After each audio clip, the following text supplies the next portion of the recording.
Pernah bilang kuncine wong uripi siji, aja nanding sarira. Aja ngukur sarira. Aja nanding sarira. Ya, kudu bisa tepa sarira. Ya. Kudu iso mawas diri dan kudu ngulat sarira. Ketika orang bisa memegang 5 ini, wis to, itu bakal tinemu selamat. Rahayu selamat. Nah, makanya kan ojo ngukur, ojo nanding sarira, jangan suka membandingkan orang lain, entah itu rendah, entah itu tinggi. Kita hidup diciptakan sama kan gitu. Nggak ada perbedaan. Zaman sekarang kan orang sukanya banding-bandingkan. Contohnya kowe ilmumu sak ngene kae sak ngono ya jangan gitu kan. Titik misalkan kita mempunyai kepandian yang mungkin kita capai sekarang. Pasti dulunya kita juga pernah mengalami fase yang dia di bawah kan gitu kan. Iya. Nah tujuannya kadang-kadang ketika kita di bawah akhirnya di atas akhirnya menjadi sombong ya. Nah keakuan diri keluar, merasa sudah pandai, merasa sudah hebat. Oh orang kayak ini gini-gini, wah tukang gini-gini, apa itu apa. Nah ini saya padahal ketika kita bisa mencapai puncak yang mungkin level yang tinggi, kita pernah mengalami seperti mereka kan gitu kan. Nah kadang-kadang itu yang membuat orang itu lupa. Itu kan membanding-bandingkan, mengukur sariro ya sama, aja mengukur sario, jangan mengukur kapasitas orang lain ya kan. Sebagai berapa kemampuan kita, kalau kita masih mengukur satu dengan yang lain, kita nggak akan bisa hidup berdamai dengan yang lain, apalagi dengan diri kita sendiri. Lalu yang ketiga tadi apa? Yang ketiga tadi apa? Nanding sariro, ngukur sariro, lajeng napa Mas Dinas? Tepo sariro. Tepo sariro. Tepo sariro itu bisa empan papan termasuk kayak gitu kan. Kita di mana, rasa menghormati, rasa menghargai orang lain itu penting kan gitu kan. Tidak hanya pada manusia, pada tumbuhan ya kan. Kenapa tumbuhan itu kalau sudah besar mesti ditunggu jin atau genderuwo atau apa, itu sebuah bagian penjagaan agar manusia itu tidak menebang seenaknya sendiri. Lu Tuhan itu menciptakan makhluk-makhluknya itu ada manfaatnya masing-masing. Jangan salahkan, wah ini enak wet gede enak genderuwo nih, jangan salahkan. Justru malah ketika ada itu untuk menjaga kelestarian alam kan gitu kan. Kalau nggak ada pohon, nah efeknya apa kan gitu kan. Kadang-kadang orang terlebih dahulu menyalahkan. Lah seharusnya kita memahami iki nek enek uwit enek jini iki mesti Gusti Allah iki kayak jini gini iki ono manfaate. Nah kadang-kadang manusia itu kurang mengambil sisi positifnya, terlalu buru-buru menilai dengan negatif. Nah itu bagian dari tepo sariro. Tepo sariro iya karo demit barang. Lu iya loh. Saya pernah berkali-kali mencoba di tempat angker pun aku doa, walaupun ada pohon yang gedenya 10 meter lah lebarnya, ya saya damai-damai aja. Karena apa? Ketika saya meditasi, ayo ndonga bareng ya kan gitu. Ayo ndonga bareng ben muka tentreman. Oh jejer-jejer Mas, teman saya pernah saya ajak berdua gitu kan, wah gini serem guys ndonga sih, wah aku ndonga ayo para lelembut berkasaan engkang lenggah wonten paring ayu ndonga bebarengan kan. Oh no Mas, begitu ndonga ngene meneng kancaku, ayo mulai sik penak udah jari ini angker damai. Nah itu karena apa? Itu ya bukannya mereka lari atau lari bukan, tapi mereka mulai bisa berselaras. Ketika kita bisa bersahabat dengan mereka, berselaras dengan mereka, mereka juga nggak akan mengganggu. Awalnya mengganggu, bisa bersinergi gitu. Mereka juga merasa terganggu awalnya, tetapi begitu kita mau berselaras dengan mereka, ya buktinya teman saya sendiri yang awalnya itu perindang-perinding, malah ngerasa damai. Ojak mulai ra gelem. Lah itu contohnya seperti itu. Itu di Kali Brantas, pinggirnya Kali Brantas ada pohon gede, buat tempat angker, ada air apa namanya, mata air gitu ya. Nah, itu tempat yang sangat angker. Begitu saya doain tunggu barang itu kan, ben Nusantara iki ben tinemu katentreman kan ngono kan. Ora padha kan ora rukun lho saiki kan zaman dahulu. Jadi antara zaman yang kita zaman kerajaan itu antara makhluk gaib dengan manusia itu bisa saling toleransi gitu, saling menghargai. Nah, itu bagian dari tepo salira. Nah, sekarang wah ini anu diganggu, di syuting, tinggu gawe viral lah, itu kan kasihan, menganggap mereka itu adalah rendah gitu loh. Malah diviral-viralkan kan. Makanya demit saiki medeni wegah. Ngono lho, ujung-ujungnya dilebokke ning nggon sosmed kan ngono kan. Lah iya toh, Mas. Yo kasihan kan. Nah, makanya kan tim pemburu hantu. Nah, misalkan itu ngene syuting jo kan ngono. Iya toh, Mas. Lah, yen iso didongani ya kan. Dikasih saluri, everything is energy sih, tapi mereka tetap mempunyai energi. Nah, apa yang kita mempunyai 4 unsur alam yang ada di dalam diri kita. Nah, ketika 4 unsur energi kan terbangun dari penyatuan 5 elemen semesta. Akhirnya terbentuklah elektromagnetika. Nah, kita bisa menyalurkan pada mereka. Ya senang kan, Mas. Misalkan aku meditasi. Hong, ya kan? Hong itu suwung.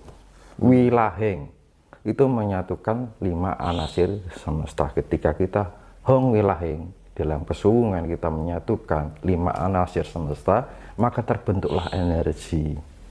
Ya, dari energi ini bisa memberikan ionisasi di dalam tubuh kita. Dan peningkatan ionisasi ini bisa meningkatkan energi kita, memberikan cahaya kita lebih bercahaya dan bersinar dengan baik. Nah, gitu contohnya gini, Mas. Itu lampu, Mas. Ya kan? Lampu itu diibaratkan kita. Dan kita diibaratkan Tuhan, ya kan? Jenengan ibaratnya Gusti Allah.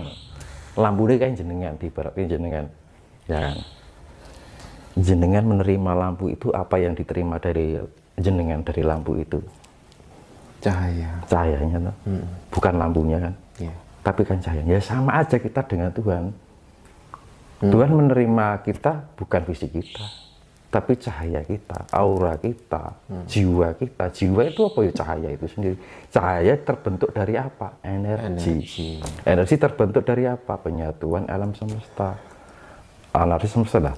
Kita bisa mengolahnya atau tidak. Nah, fungsinya kita meditasi kan seperti itu. Makanya untuk menyatukan 5 anasir ini kan berarti kita harus kembali yang namanya menyatukan 5 unsur semesta.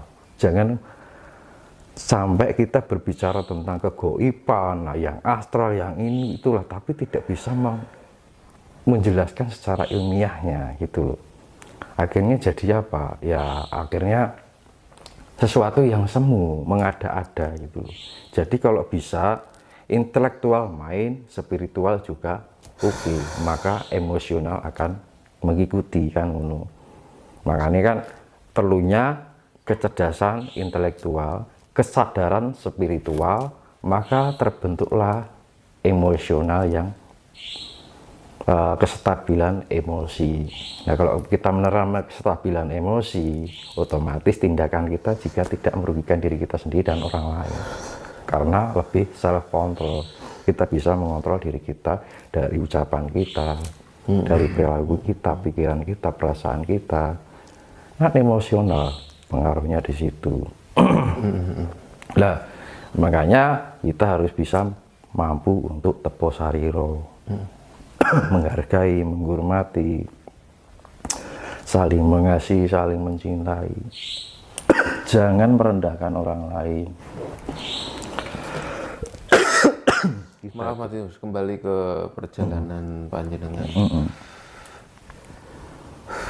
Perjalanan di Bali selama berapa hari?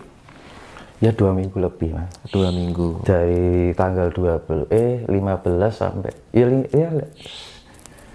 Setengah bulan ya, setengah bulan minggu ya. Sampai tanggal 1 saya tiba di Semeru. Ini kebetulan kan kita bertemu di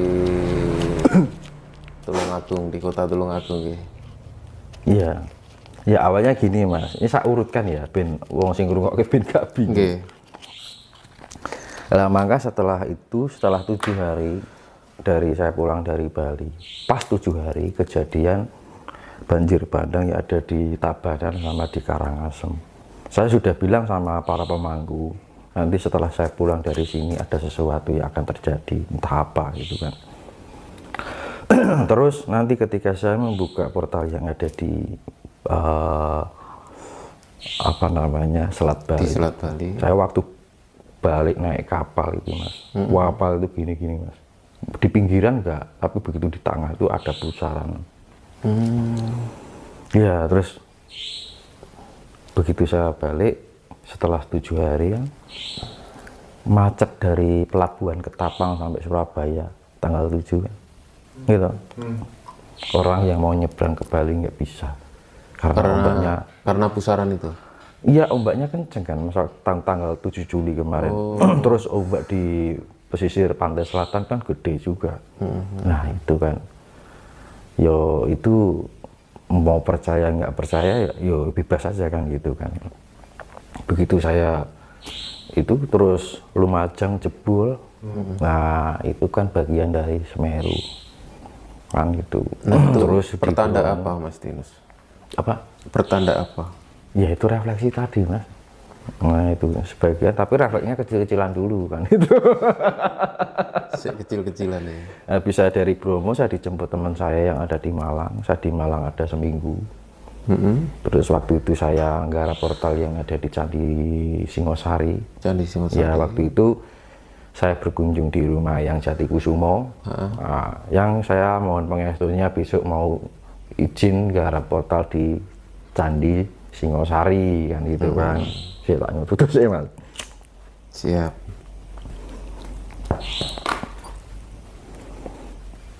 Candi Singosari ya kan. Nah, terus yang Jati aku tak melu ya. Injih monggo yang kan gitu kan. Oh, nderek Ikut. Terus akhirnya ketika dinopo aku lali ya. Terus ikut kami ada mungkin sekitar 7 orang ya. Saya nggak ambil banyak gitu kan.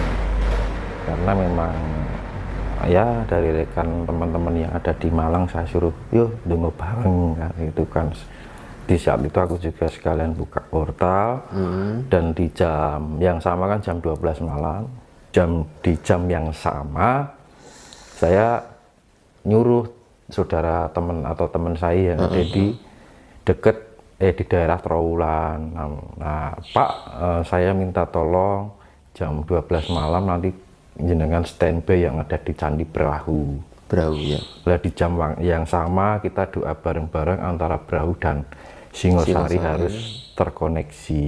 Nah, jadi ketika itu bersamaan udah kita ritual di Candi Brahu itu meledak-ledak energi Mas, warnanya putih mengelilingi Candi Brahu di atas, kemudian ada ledakan seperti kecelapan listrik yang konslet ya, tapi warnanya putih, tapi nggak ada kentengnya Mas.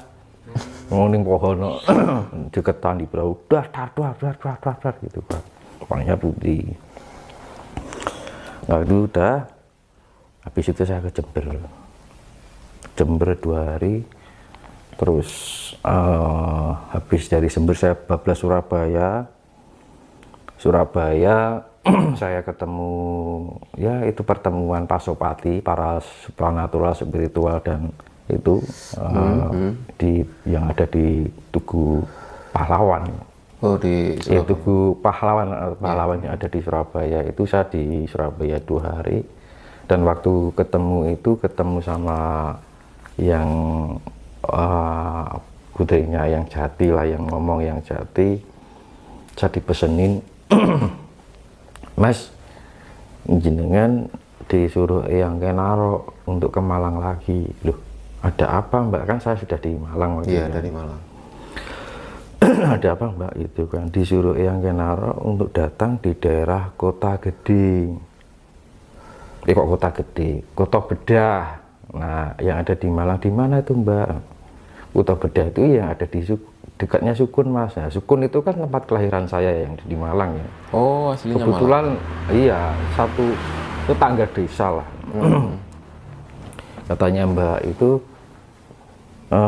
itu Mas dipanggil, saya kemarin dipanggil sama yang Kenarok jing dengan diutus ke Malang lagi untuk mendatangi Kota Bedah kan gitu kan.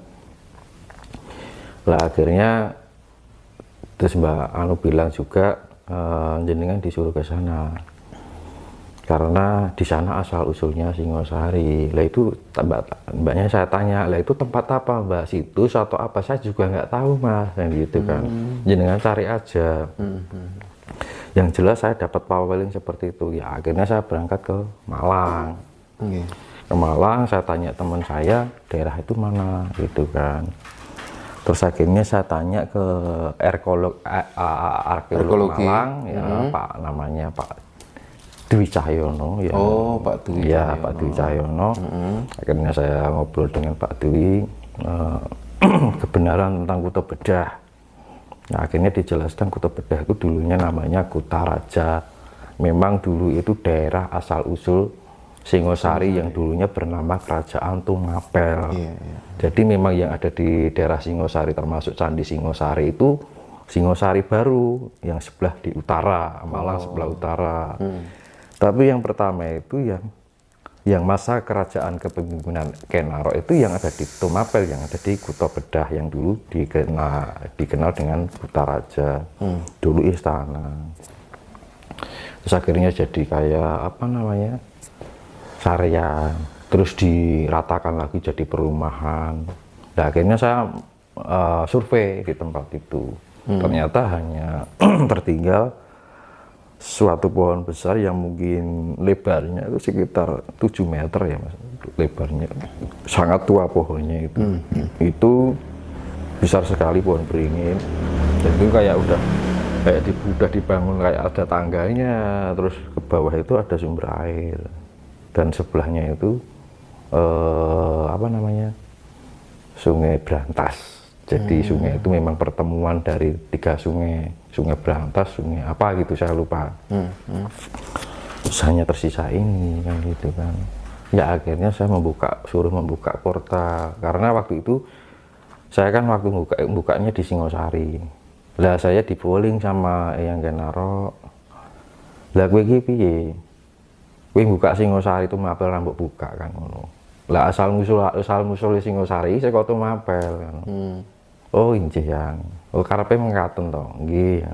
Akhirnya saya bawa Srono, ubur rampe di sana saya bawa. Tuh, memang di situ ternyata bekas dermaganya Tumapel. Nah, akhirnya di situ, akhirnya habis dari Malang selesai selama 1 minggu lagi. Jadi ya di Malang itu hampir 2 minggu. 1 minggu sebelumnya sama 1 minggu sesudahnya kan itu. Sudah dari Surabaya.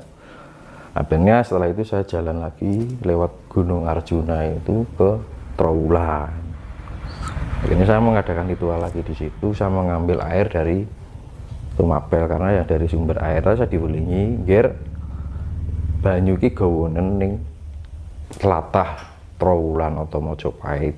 Karena mau nggak mau Mojopahit harus dapat restu dari leluhurnya yaitu Singosari dan Tumapel.